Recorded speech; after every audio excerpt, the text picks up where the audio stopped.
আমি জেনা করেছি, আপনি আমাকে পবিত্র করে দেন। ওই মহিলা জানে যে জেনার শাস্তি হলো প্রাণদণ্ড দিয়ে দেওয়া, সয়গেসর করে দেওয়া। এটা জেনা ও বিশ্ব নবীর কাছে এসে বলছেন, ইয়া রাসূলুল্লাহ হে, ইয়া হাবিবাল্লাহ, দয়ার নবী গো, আমি গুনাহ করেছি, আপনি আমাকে পবিত্র করে দেন।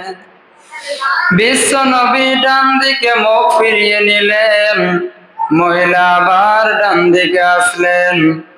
বিশ্ব নবীকে আবার বলছেন, ইয়া রাসূলুল্লাহ হে, ও দয়ার নবী গো, আপনি আমাকে পবিত্র করে দেন।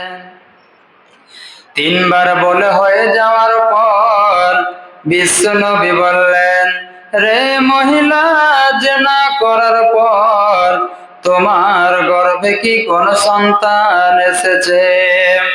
মহিলাটি বললেন, ইয়া রাসূলুল্লাহ হে, জেনার ফল হিসাবে আল্লাহ তাআলা আমার পেটে অবৈধ সন্তান দিয়ে দিয়েছে। বিশ্ব নবী বললেন, রে মহিলা, অপরাধ করেছো তুমি, গুনাহ করেছো তুমি, কিন্তু তোমার সন্তান তো কোনো অপরাধ করে নাই। অতএব একজনের পাপের জন্য আমি দুইজনকে শাস্তি দিতে পারি না। বাড়ি ফিরে চলে যাও, তোমার সন্তান যেদিন ডেলিভারি হয়ে যাবে ওই দিন আমার কাছে এসে তোমার বিচার করে দেওয়া হবে। মহিলা কান্না করতে করতে চলে গেলেন আর বলেন, হে আল্লাহর নবী, এ বাচ্চা ডেলিভারির আগেই যদি আমি মারা যাই তাহলে জাহান্নামে যেতে হবে, জাহান্নামের আগুন আমি সইতে পারবো না। তাই বিশ্ব নবীর কাছে বাচ্চাটি ডেলিভারির সঙ্গে সঙ্গে হাতে করে সন্তানকে নিয়ে এসে বলছেন, ইয়া রাসূলুল্লাহ, আমার সে বাচ্চা ডেলিভারি হয়ে গেছে, মেহেরবানি করে আপনি আমাকে পবিত্র করে দেন। বিশ্ব নবী আবার বললেন, রে মহিলা, জেনা করেছো তুমি, গুনাহ করেছো তুমি, কিন্তু তোমার সন্তানের হক আছে। তোমার সন্তান 2.5 বছর পর্যন্ত দুধ পান করবে। আমি নবী হয়ে একজন শিশুর হক নষ্ট করতে পারে না।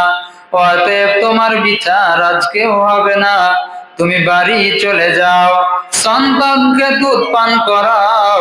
এ সন্তান যখন দুধ ছেড়ে দিবে সেই দিন তোমার বিচার করা হবে।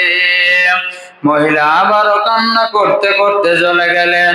আরে আমার বিচার হলো না, এর মধ্যেই যদি মরে যায় জাহান্নামের আগুনে আমাকে জ্বলতে হবে। তাই মহিলাটি কিছুদিন যেতে না যেতে বাচ্চাটির হাতে একটি রুটি দিয়ে কোলে করে বিশ্ব নবীর কাছে এসে বলছেন, ইয়া রাসূলুল্লাহ, ইয়া হাবিবাল্লাহ, আমার ওই বাচ্চা এখন দুধ ছেড়ে দিয়েছে, সে এখন রুটি খেতে পারে। হুজুর, আর দেরি করবেন না, জাহান্নামের আগুন আমি সইতে পারবো না।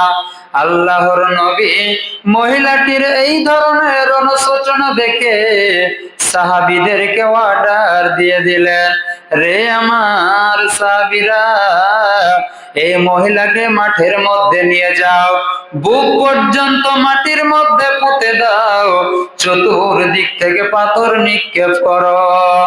সাহাবায়ে কেরাম সকলেই ওই মহিলাটিকে মাটির মধ্যে পুঁতে দিলেন, সকলেই পাথর মারা আরম্ভ করলেন। একজন সাহাবী যার নাম হলেন খালিদ ইবনে মুগীরা, তিনি একটি পাথর নিয়ে মারতে গিয়ে একটি উটের হাড় নিয়ে ওই মহিলাটির মুখে মেরে দিয়েছে। রক্ত ছিটে এসে সাহাবীর গায়ে লেগে গেছে। ওই মহিলাটি যখন রক্ত ছিটে ওই সাহাবীর গায়ে লেগেছে, সাহাবীটা ঘৃণার সহিত ভর্ৎসনা করে বললেন, ইয়া রাসূলুল্লাহ, ওই নাপাক জেনাকারী মহিলা রক্ত আমার কাপড়ে লেগে গেছে।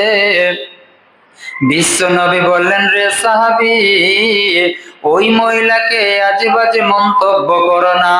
ওই মহিলার তওবা আল্লাহ তাআলা এমন ভাবে কবুল করেছেন, ওই তওবা যদি গোটা পৃথিবীর মানুষকে ভাগ করে দেওয়া হয়, তার তওবার কারণে গোটা মদিনাবাসী জান্নাতে চলে যাবে। তাই বন্ধুরে আমার, মারে আমার, বোনরে আমার, যদি কারো গুনাহ হয়ে যায়, আল্লাহর কাছে এইরকম অনুশোচনা করতে হবে, তওবা করে আল্লাহর দিকে ফিরে আসতে হবে, নচেৎ কিয়ামতের দিন জাহান্নাম ছাড়া জায়গা হবে না।